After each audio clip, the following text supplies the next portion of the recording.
Hello, hello, hello, and welcome back to the podcast. Thank you very much for being here. Oh my gosh, you guys. I just got back from vacation. Like an actual vacation, not a working vacation. Well, not an infinite banking working vacation, but I did work because, there's a bazillion things to do around. We got sick, so we weren't able to go anywhere.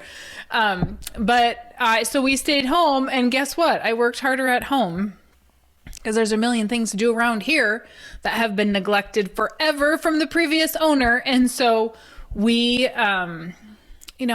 I just worked and worked and worked, and I'm tired. I now came back to work to recover. Okay, so today I had a great conversation with a existing client about the bank asking questions about why he has so much life insurance. And I do not believe that I have done a podcast on this topic, but I actually get this question a lot, and my clients get this question a lot. So I figured, well, you know what? Now is probably a good time to address it. So here's the question.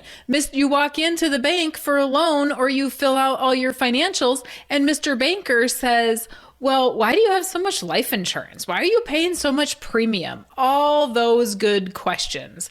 And a lot of clients answer in a lot of different ways. Some clients feel the need to say, oh, well, this is what I have. And other clients feel the need to say it's none of your darn business. And the next client feels the need to, voice his opinion. And so I think that it really comes down to you determining how you want to answer that question.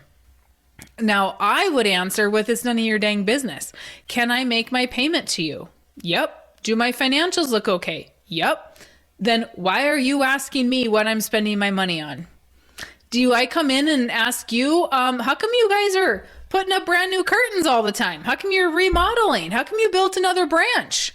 Did you need to use all that fancy material? Did you need to put all those fancy chairs in? Oh, did you need to take your team out for lunch today and waste all that money? Because I'm obviously paying that through fees and charges. No, we're not asking the bank that. So why are they asking us that if our financials are in order? No, if your financials aren't in order, then that's a legitimate question, right? Because they want to know how you're going to pay the bill. But the client that I actually spoke to today, he doesn't have any problems with finances. He has plenty of money. He's making his payments. So when the bank asks, well, why do you have so much money in life insurance? That's when I would get a little bit ornery. But here, let me just share a few things with you, and the few things that I shared with my client today. Number one, this has happened to me before, where clients will come in and say, you know what, I have all this whole life insurance and the premium is expensive, and my banker said that he can sell me some term insurance for far less than what you're charging me for whole life. Okie dokie. Well, let's go on to the FDIC.gov website and let's look to see how much life insurance your bank owns. Oh, looky right there. It tells me how much life insurance your bank owns. So why take this back to your banker and ask him, why does your bank own whole life insurance if it is such a terrible product? Okay. That was one client that I had who the banker said whole life insurance is terrible. Okay, I have another client who his father passed away when he was 18 years old. Not enough life insurance to even cover the majority, not hardly any of the debt really. So the son has worked his butt off to make sure that that operation is above water and that they were able to save the farm. So he walks into the bank and the bank says, why do you have so much life insurance? And he said, my dad died when I was 18 years old. Not enough life insurance to cover the debt. I have struggled since. When I die, would you rather my widow sell land or would you rather she have cash to pay you off? And the banker never said another word. And then I have some clients that walk into the bank and they say, it's none of your business, right? What I have. None of your business. Here is the thing. if the bank does not understand whole life insurance, they're going to ask that question. Now, it is a stupid question until they understand. And if they choose not to understand, they then become ignorant. That is how I look at that. I am not beating up on bankers. This is human nature. This is everybody across the board. This is other life insurance agents. This is other financial advisors, whatever, right? If you are given my book, bankers are given my book, and clients will say, I want you to understand this. I want you to be a part of this. And that other person that is receiving the book does not read it and take the time to educate themselves. They then become ignorant. So the banks own bank-owned life insurance. It's called BOLI. I have talked about that before on this podcast. Not all banks own it.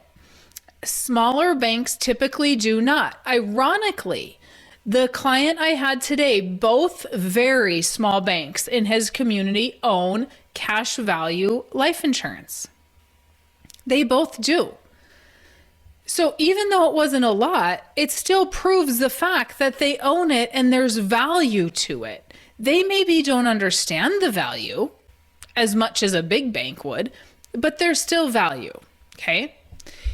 If your banker is choosing not to understand this and all he is scared that you are using the Farming Without the Bank program because, oh my gosh, you might end up leaving the bank and not having to borrow money from them, he doesn't understand, right? He or she does not understand. Because here's another little fun fact, is that I have had many really good bankers that have said to my clients, well, you'd be stupid not to buy that life insurance policy.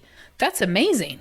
When a client will actually take an illustration in to the banker and say, this is what's going to happen in this policy, and I'm going to buy a policy on mom and dad, so when they pass away, I have it. That's great. Here's the bigger question for me, is why are banks questioning life insurance? When I talk to people, and I am talking to hundreds of people a year, one-on-one, they have millions of dollars of debt, millions, and the bank does not ask them to have life insurance. It is crazy to me how many people have massive amounts of debt with zero life insurance. Why? Now, y'all know life insurance is not there to cover debt, in my opinion. That is not what it's there for. But in the bank's eyes, that's what it's there for. But then when you have too much, then they start asking questions of why. My question is, why are you asking? Why are you asking that stupid question of why I have too much life insurance? If it was too much, the insurance company wouldn't have issued it to me. When a widow, I have lots of widows as clients, and a lot, I mean like 6, 7 of them. That's a lot to me because that's just a lot. So when I have all these widows and they have had life insurance or not have life insurance, right? The not had life insurance ones are struggling. The ones that have had life insurance have had enough to pay off the debt. Guess what happens? The bank still comes a knocking and says, no, you got to pay that debt off. You can't just make the payment for him. You got to pay that debt off. Why? Because while he was alive, he got to make payments, but now he's gone. And if my name was on there anyway, now it's essentially my loan.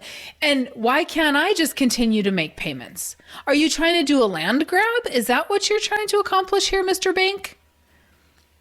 And so the banks themselves and the bankers, this is what I'm going to pick on bankers, need to educate themselves about life insurance and the value it has for the bank.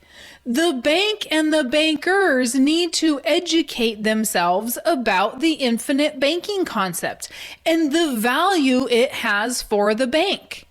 Yes, there is actually a value for the bank in the without the bank program, right?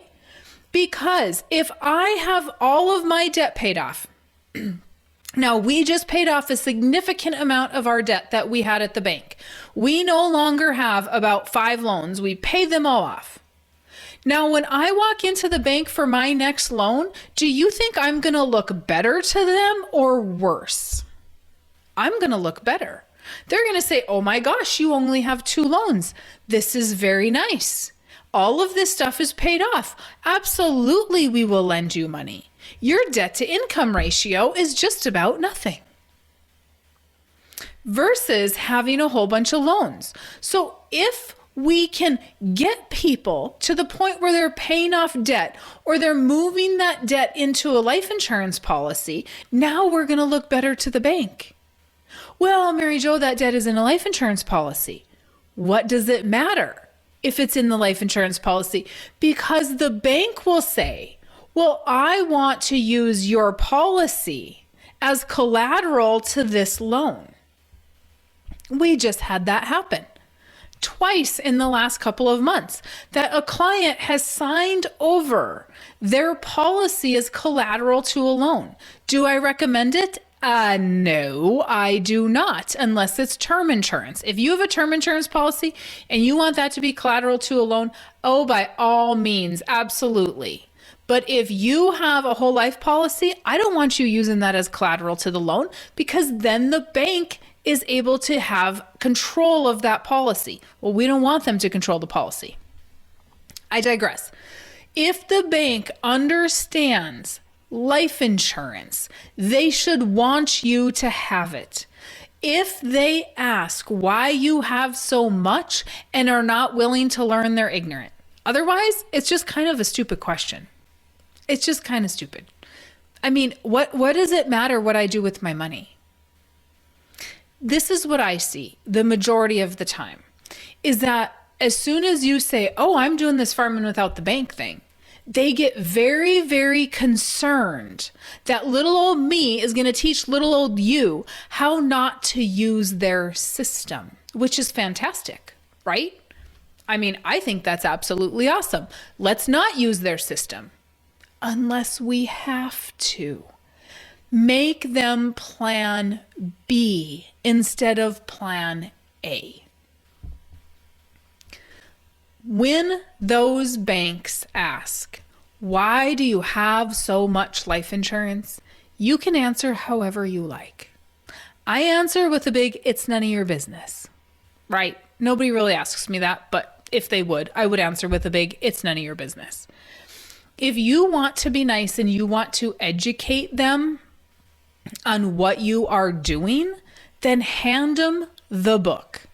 If they don't want to read the book, you know right then and there that they don't really care to learn, okay? Because you read the book to learn it. If they can't take the same time and put the same amount of effort in to understand what you're doing, they don't have the option to ask the stupid question. If you are not financially in a position to pay your payments to the bank and you have all this premium, then I can understand why they're asking. And they probably wouldn't ask that on my clients because I don't put my clients in that situation where they have so much premium that they can't make their payment. That would be stupid. So we're not doing that. But think about that question. It is your money. You don't have to answer it. But if you want to, that's fantastic. Teach them. But when they tell you that term is cheaper, well, term is cheaper. Out of pocket, it's more expensive per dollar a death benefit. It's cheaper out of pocket. But what happens if I'm 65 and I'm not insurable to renew my policy going forward? And who stops buying land at 65 and equipment? Not a farmer that I know, not a rancher that I know, unless they're forced to. They don't go, oh, geez, I turned 65 today. Social Security is going to replace all my income and I am done. Let's move to town, mama. That is not how that goes. Okay? They die on the farm. This particular client that I had, I said, you don't want term insurance. Even if they think that, let's just say that, because they didn't really say to him why. I mean, they didn't argue any points with him. But if they want him to have term insurance, his wife already has insurability issues. Down the road, they're even going to be worse. So if I would have just sold him term insurance at 65, we're done. Now we have no life insurance on her. And this guy is not going to stop buying stuff until the day he dies. Because he is very entrepreneurial. He farms. He has a business. He's got properties that he rents. He is always looking for an opportunity. That's not going to stop at 65, where everything's going to be paid off and he's never going to need money again. No. That's not how that works with wealthy people. And so, again, asking the question of why do you have so much life insurance? I mean, that might be a very simple question on their behalf, but on most banks' behalfs, that is not a simple question. They are trying to say, hey, you could save a whole lot of money. When in fact, do you need to save me money if I'm making my payment? Probably not. Do you legitimately want to know the answer to the question you're asking? Because if you do, let me hand you a book so that you can read that book. And if the banks truly understand what I'm doing here, they will love me, not hate me, because I will give them better clients in the end. Okay, that felt like it was all jumbled, but I do think I got it all out. And if you guys are listening to my podcast, you know this is just how I am. So thank you for putting up with me. If you guys want to hear something, let me know. I'm happy to address those things. And if you have not gotten the book yet, go to farmingwithoutthebank.com, grab your book. You can get Nelson's book as well, Becoming Your Own Banker, and share those with people. If you are an existing client and you need them to share with people, then let me know. All right, you guys have a fantastic day, and we'll see you in the next podcast.